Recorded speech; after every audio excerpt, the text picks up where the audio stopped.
Hello, everybody. Welcome back to Lincoln Journal Stars 4 Downs. Luke Mullin and Amie Just here with you as usual. Well, Amie, last week we're coming to the people from Indianapolis. Big Ten Media Days just in the books, and immediately after that, start of fall camp upon us. Nebraska football, their first fall practice is tomorrow, Wednesday, July 31st, 1 month ahead of that August 31st season opener.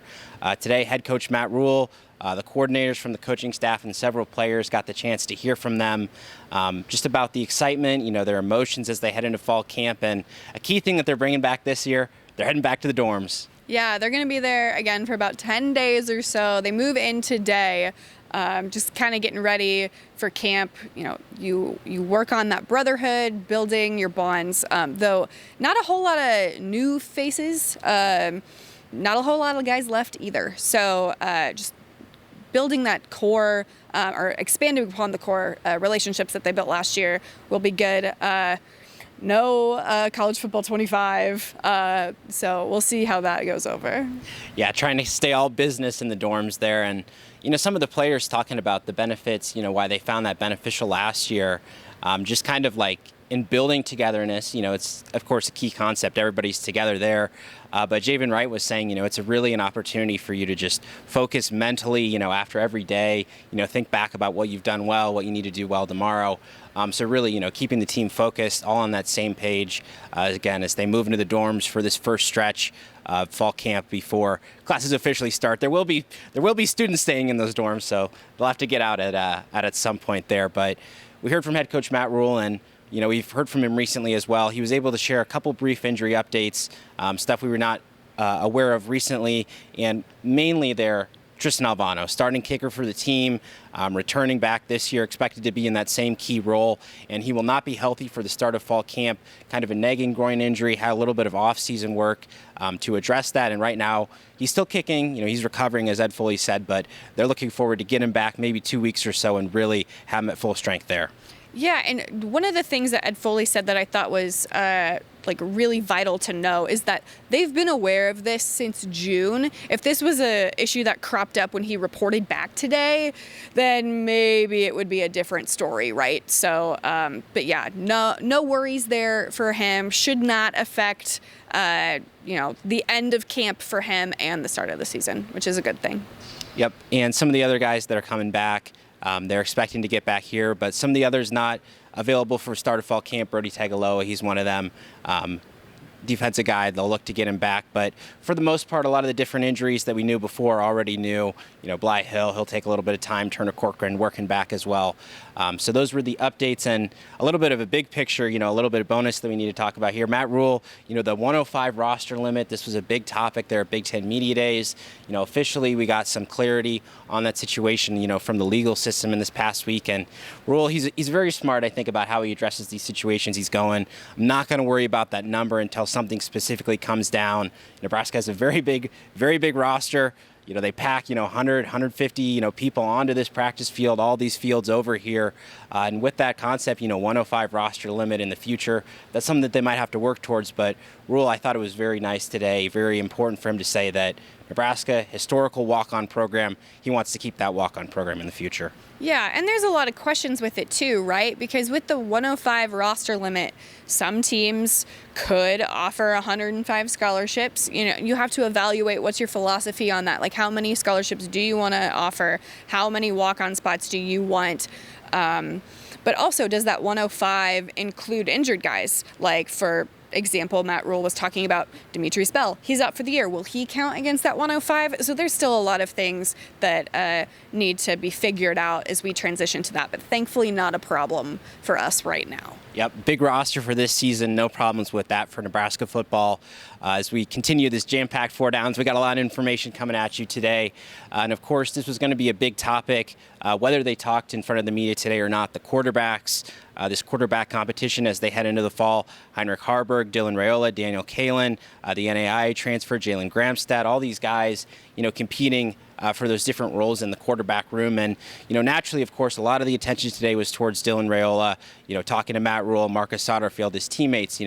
What have you seen from Raiola? How's he looking so far? And, a really common thing that they've said is his approach is really great to see from a young, 18-year-old kid, all business about how he goes about learning the game, putting in the extra hours. Matt Rhule has been very complimentary about how often he sees Raiola at the team facilities working out. And his teammates were also able to share a little bit about kind of his work ethic outside of the field, outside of these team practices, team areas of the season. Over the summer, Raiola, building that chemistry with his teammates, him and wide receiver Jamal Banks, they went down to Texas, worked with trainers. He was able to meet members of Raiola's family, so really build that connection together, a great chemistry between those two.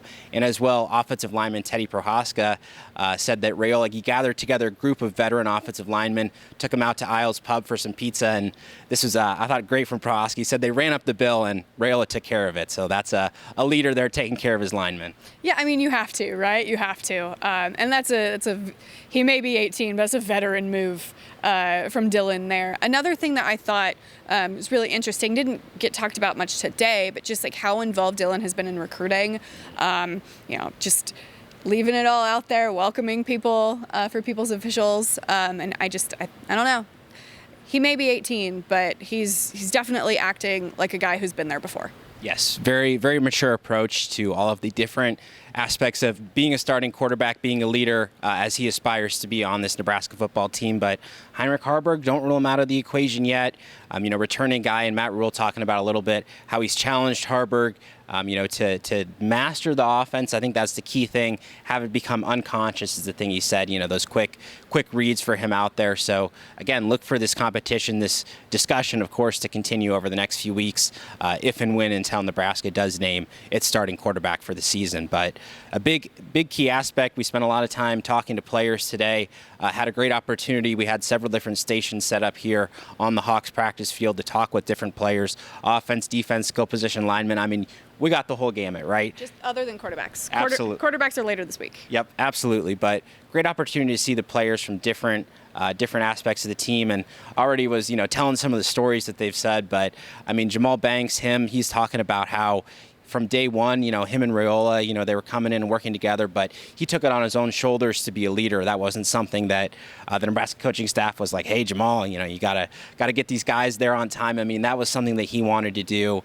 So that was really good to see. He's one of those leaders on the Nebraska offense as well. And then Teddy Prohaska talking about when they first learned that Dylan Raiola was going to commit to Nebraska several months ago, he said he didn't believe it. He checked Twitter. He was like, what's going on here? Like, this guy's coming here. So a ton of excitement from this team all across position groups, and you heard some of that as well. Yeah, so because there were, 12 players that talked today, we were kind of spread out, so I'm not privy to what you learned, but I spent time with Thomas Fidoni, who is really excited that he gets a full off season.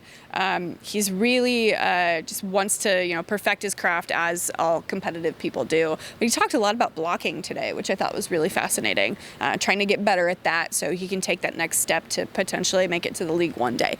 I talked to Ramir Johnson, who, coming back from injury, never easy, but he said that through all of it, he never felt like he was on an island, really appreciated just how, for all of the injured guys, they were included on stuff, didn't feel like they were, ostracized in any way because they couldn't necessarily participate in practice in the games. He's really excited for what this opportunity could mean for him.